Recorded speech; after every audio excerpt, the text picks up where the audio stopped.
He said nothing, no statement, no appearance. Since the scandal broke, he simply vanished. And yet in Boston, his name is everywhere. Not because he defended himself, but precisely because he didn't. That silence in certain circles is louder than a verdict. And in the Cabot family, it's a sentence. Andrew Cabot didn't raise his voice. He didn't explain, correct, or respond. He simply let the facts settle. In his world, you don't react. You bury, quietly, methodically. To understand this response, you have to understand where he comes from. The Cabot name in Boston isn't one to be tossed around lightly. This isn't just another rich man. This is a lineage, a Protestant white elitist dynasty, rooted for centuries on the East Coast. A closed world, bound by codes, immune to noise. What they call in New England the Boston Brahmins.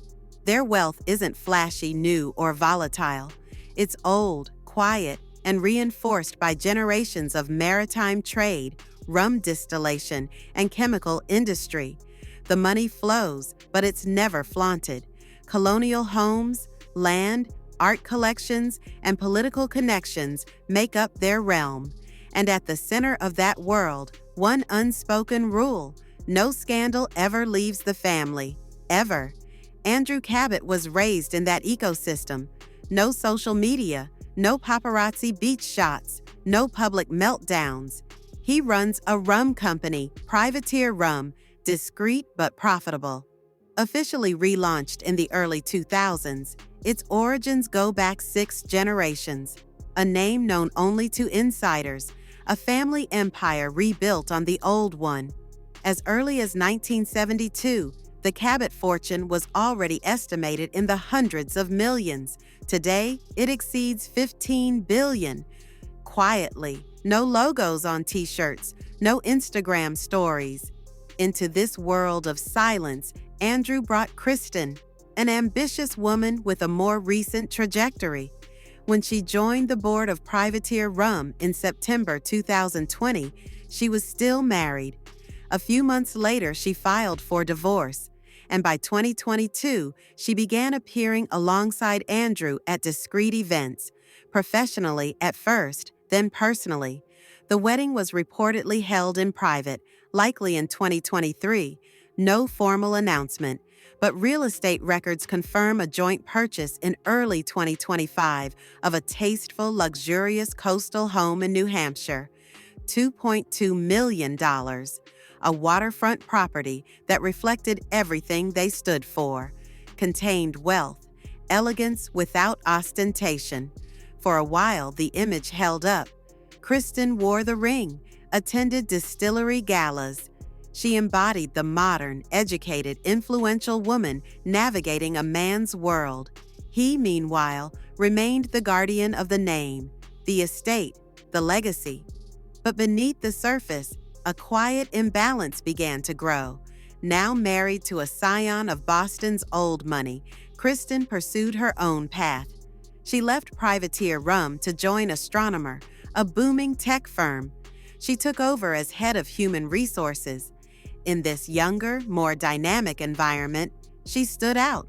Her profile impressed. She rose quickly through the ranks. But in the world of startups, the rules are different.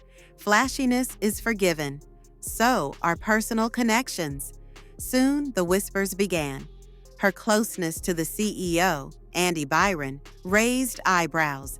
Nothing concrete, just a feeling. Until that night, a Coldplay concert at Boston's Gillette Stadium. Over 65,000 people, glowing wristbands, music, euphoria, and then the kiss cam. A fleeting moment focused on a VIP suite, a man and a woman locked in a cozy embrace, too close to be innocent, too familiar to be ignored, and more importantly, instantly recognized. She was Kristin Cabot.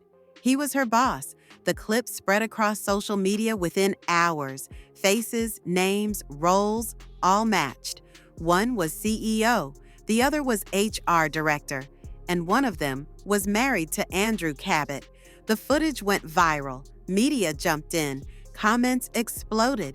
But in all the noise, one voice remained silent. Andrew's. No reaction, no denial, not even a photo removed. Nothing. That silence wasn't cowardice. It was posture, a strategy passed down from a world where honor is never handled in public. You don't explain. You let silence speak for you. As the online firestorm raged, Andy Byron, Astronomer's CEO, resigned. Kristin was suspended. Her LinkedIn profile vanished. Her name disappeared from the company directory. No word, no statement, no support from her husband.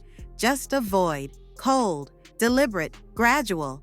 The only traces of her that remained were old photos on the distillery's website, archived articles, images from a past now frozen. Andrew erased nothing. He left it all up, as if to draw a line. What was? What will never be again?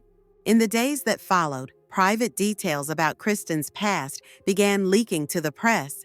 Her divorce timeline, her appointment to Privateer, exact dates, information only someone close to her could have known. No signature, no claim, but the effect was clear. The more she stayed silent, the more the facts spoke. And in this cold logic, the message crystallized. In the Cabot world, she no longer exists. A quote began circulating, supposedly from the family. The Cabots only speak to God. Some called it made up, but insiders know it comes from an old Boston poem, passed around elite circles. A reminder that power here isn't loud, it's inherited, quietly. Those who knew Kristin professionally were stunned. She had seemed like a beacon of female leadership in a male-dominated sphere. She had seemed unshakable. Today, she is a cautionary tale. In certain worlds, one misstep doesn't get corrected, it gets punished. No divorce filing, no public documents, no torn photo, nothing official, just silence.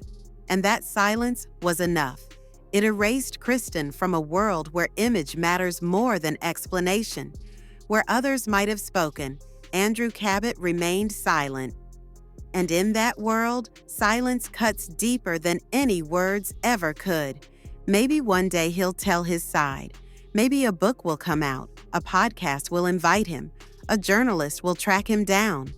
But for now, nothing. No defense, no retaliation. Just one thing, a disappearance. Silent, total, calculated, and in Boston, no one is surprised.